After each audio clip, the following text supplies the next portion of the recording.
E aí, pessoal, quem tá falando com vocês é o Araújo, imediato do bando do canal Akagami, e hoje vamos trazer para vocês 10 curiosidades de One Piece que só podem ser percebidos se analisarmos o idioma original, que é o japonês. Então vem com a gente, vem falar de One Piece, que é isso que importa.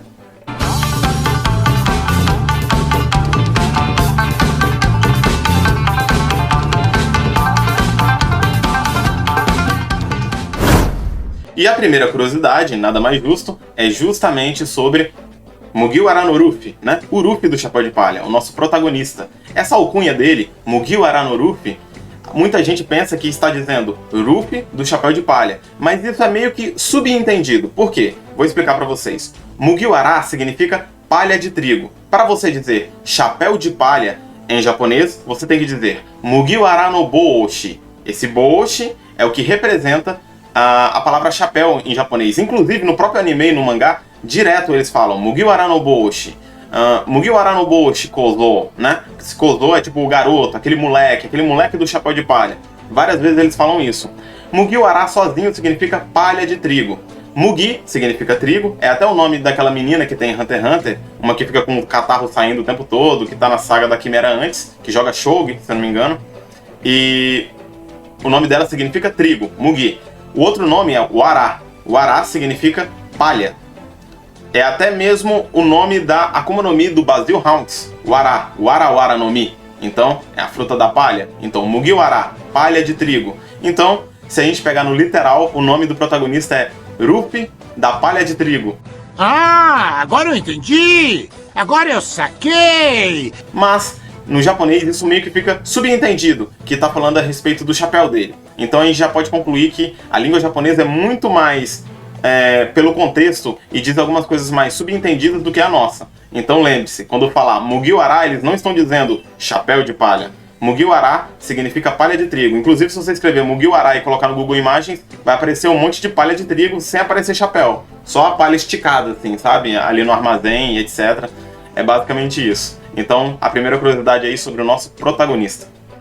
E continuando falando a respeito do Luffy, que é o protagonista da obra, vamos para a curiosidade número 2. E na curiosidade número 2, fala exatamente o significado do nome do Luffy, o possível significado do nome do Luffy. Isso não tem muito a ver com o japonês específico, tem um pouquinho mais a ver com o inglês, né? Mais propriamente dito, mas a gente sabe de onde vem o nome do Goku, que é um personagem folclórico, mitológico, chinês. A gente sabe de onde vem o nome do Naruto, que é um ingrediente, né, tradicional da culinária japonesa. Mas de onde vem o nome do Luffy? Bem, na verdade o nome do Luffy vem de Luffing, que é um termo náutico que indica quando o barco está alinhado com a direção real do vento. Ou seja, quando o barco, a vela do barco, ela está alinhada e a orçada está toda indicando para onde perfeitamente o navio precisa ir e está alinhada com o vento, eles usam o termo luffing. Então, pode ser isso, né?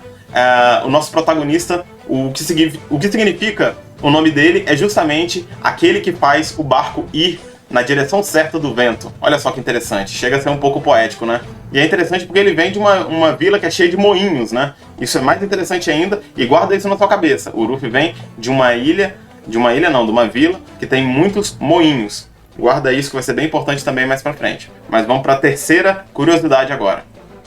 E a nossa terceira curiosidade fala exatamente a respeito de Trafalgar Law. Trafalgar Law é um dos personagens mais queridos pela fã do One Piece, vende muito figure action, o pessoal faz muita fanart, as pessoas adoram o Law. Só que pra gente, que é gringo, a gente que não é japonês e acompanha o One Piece, pra gente o Law só tem uma voz maneira e é isso. Mas pro nativo, pra pessoa que mora no Japão e é japonesa, conhece o idioma, sabe que o Law tem alguma coisa ali do sotaque da região de Kansai, né? Pode ter uma referência ao sotaque da região de Kansai. E isso meio que é confirmado no episódio 3 da série We Are One, uma série que foi feita em homenagem aos 1000 capítulos de One Piece, né?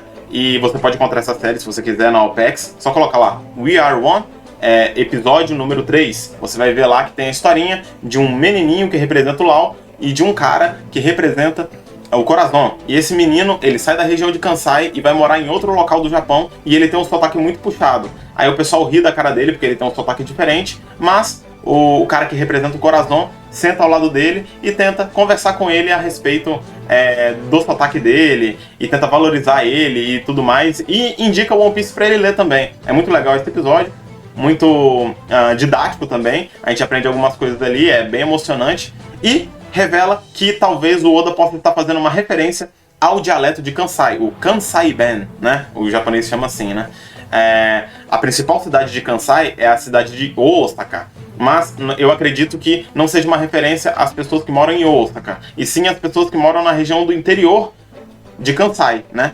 Kansai é como se fosse uma província, né? Um estado japonês, e aí Osaka é como se fosse a capital. Eu não vou falar que porque geograficamente não é assim que o Japão funciona, mas é como se fosse tipo indo por esse lado assim. E o Lau provavelmente é um cara que mora ali na região interiorana. Hoje eu vou querer estar mostrando a minha criação de codorna para vocês. Da região de Kansai, beleza? Então, mais uma curiosidade aí interessante, e agora você sabe porque que toda hora o Lau fica Mugiwara-ya, e fica falando Eustacia, e ele fica chamando as pessoas daquela forma um pouco mais diferenciada, e fica falando com um sotaque um pouco mais rebuscado. Então pode ser uma referência, não estou falando que é o dialeto de Kansai, mas que pode ser uma referência à região de Kansai. E a quarta curiosidade é justamente a respeito do nome de Zunisha, que é uma formação entre Zo, que significa elefante em japonês, é mesmo? E Ganesha, ou Ganisha, que é o nome de um deus que tem a cabeça de elefante da cultura hindu, lá da Índia, beleza? Então, basicamente, Zo com Ganesha fica Zunisha, e é essa a brincadeira. Agora, Zunisha ter o nome de um elefante não é uma coisa tão estranha pra gente que acompanha aqui o canal Akagami, porque a gente já falou bastante a respeito disso e quais são as pretensões do Oda com Zunisha para dentro da obra. Se você quiser saber mais a respeito, é só você ver os vídeos que a gente fala a respeito das armas ancestrais aqui no canal. É um dos vídeos que mais tem visualização aqui no canal. A gente ficou bem feliz em estar fazendo esses vídeos, é uma teoria que a gente gosta muito. Se vocês quiserem, é só dar uma pesquisadinha aqui que vocês vão encontrar, beleza? Então vamos para a quinta curiosidade sobre One Piece. E a quinta curiosidade é de um personagem que não podia ficar de fora, né? Obviamente, estamos falando de Usopp. Usopp é um personagem que o nome dele é formado por Uso, e esse Uso é uma palavra em japonês que significa mentira, e esse PP que fica no final, provavelmente é uma relação com Pinóquio, exatamente, Pinóquio. É por isso que o Usopp tem esse nariz maior, né, e tal, fazendo referência a esse personagem aí, tão enigmático dentro da cultura mundial, é mundialmente conhecido, e nada mais justo que o Oda, que gosta tanto de colocar referências ocidentais nas obras dele, colocar uma referência sobre o Pinóquio, um personagem mentiroso. Então é Uso, de mentira, em japonês, mais P, de Pinóquio. Então fica Usopp. E esses dois P's, na verdade, é porque tem uma letrinha ali no meio que faz uma diferenciação, né? Se fosse um P só seria Usopp, mas como é dois P's, é Usopp. Então, você fala um pouquinho mais rápido.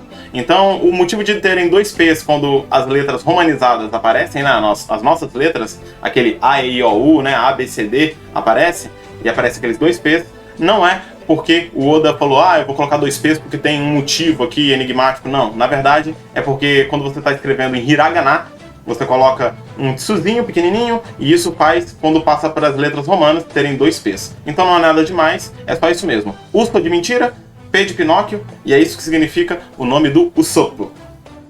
E a sexta curiosidade é a respeito dos Chichibukais. A gente sabe que a temática de cada Chichibukai tem a ver com um animal diferente. O Crocodile não precisa falar, é um crocodilo. Do Flamingo também não precisa falar, é um flamingo. Aí temos aí o Barba Negra, que é o hipopótamo. Temos a Boa Hancock, uma serpente. O Kuma, um urso, e assim por diante. Mas muita gente já me perguntou a respeito do Gecko Moria, né? O Gecko Moria. Ele é um personagem que as pessoas não sabiam qual é o animal que representaria ele. E, na verdade, o Gecko Moria, o animal que representa ele, já está no próprio nome dele. Gecko. Gecko significa lagarto. Então, o Moria seria também um lagarto. É um Chichibukai aí que talvez o pessoal tem menos hype em cima, não gosta tanto igual os outros, mas também é um Chichibukai e vale a pena lembrar. Sabemos aí agora que Gecko Moria vem de lagarto. Gecko, lagarto. Moria é o nome dele, Gecko Moria. Então, Moria, o lagarto. E a sétima curiosidade tem a ver justamente com esse último arco que está acontecendo agora em One Piece, que é o arco de Wano, onde a Big Mom enfrentou Eustace Kid e Trafalgar Law. E na troca de ofensas ali durante a luta, a Big Mom fazia as suas ofensas, obviamente, e o Kid também fazia ofensas a Big Mom.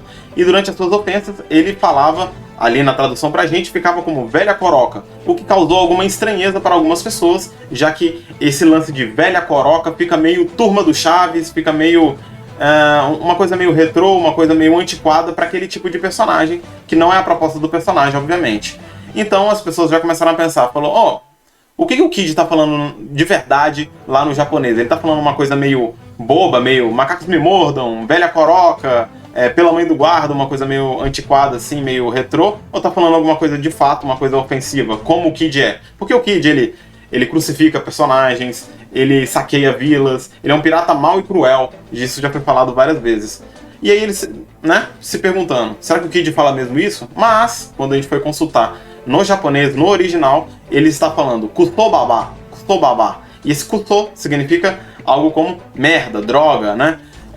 E babá significa velha. Então ele meio que tá chamando ela de velha escrota, ou então velha de merda, alguma coisa do tipo. Esse tipo de xingamento. Então fica um pouco mais...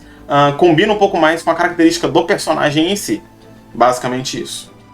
E a oitava curiosidade é justamente a respeito de Nico Robin, a arqueóloga do Chapéu de Palha, que tem um dos passados, um dos flashbacks mais tristes de todo o One Piece. E nesse passado a gente vê muitos ensinamentos a respeito do sorriso e da risada, o valor do sorriso e o valor de você estar rindo o tempo todo. O Jaguar de Saulo fala para ela, mesmo ela passando por toda aquela dificuldade, fala para ela: você tem que continuar sorrindo mesmo que você esteja em um momento triste da sua vida. Aí ela pergunta, mas isso não me faria parecer uma idiota? Ele fala, não, você tem que continuar sorrindo. E o nome de Nico Robin é justamente isso. Nico significa sorriso em japonês, é a onomatopeia do sorriso. Existe até uma plataforma de vídeos no Japão chamada Nico Nico.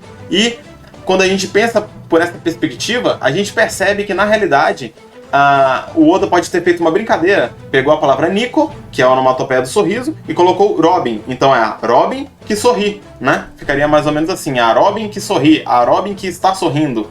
Lembrando que não é só Nico que é a onomatopeia do sorriso, existem outras variações que vêm de Nico, como por exemplo, Nika, que é uma coisa que a gente está vendo bastante aqui agora, justamente relacionada também com o Ruffy. Temos Nihi, temos Nian, e temos Ni, várias outras variações da onomatopeia do sorriso. Mas isso é muito interessante. Sabemos agora então que antes a Nico Robin, que era uma pessoa que era incapaz de rir, através dos ensinamentos de sua mãe, do professor Clover e do Jaguar de Saulo, ela agora é a Robin que sorri, ela é a Nico Robin. E a curiosidade número 9 é a respeito de contos literários que tem aqui no nosso mundo.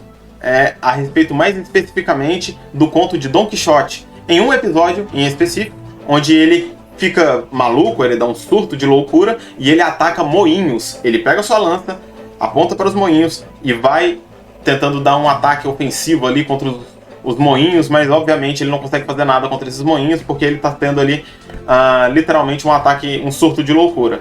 Mas o que isso tem a ver com One Piece? Bem, o Ruffy, que é o personagem que derrotou o Doflamingo, que é o Don Quixote do Flamengo, o Ruffy, ele vem da Vila dos Moinhos, a Vila de Fuxia, que em japonês é a Vila dos Moinhos. Obviamente, o nome do reino que essa vila fica é o Reino de Goa, mas o nome da vila é a Vila dos Moinhos. Inclusive, no primeiro capítulo de One Piece, a primeira vez que aparece a vila do Ruffy, aparece ali alguns moinhos ali, até uma vaquinha ali perto, para mostrar que é uma zona rural e etc.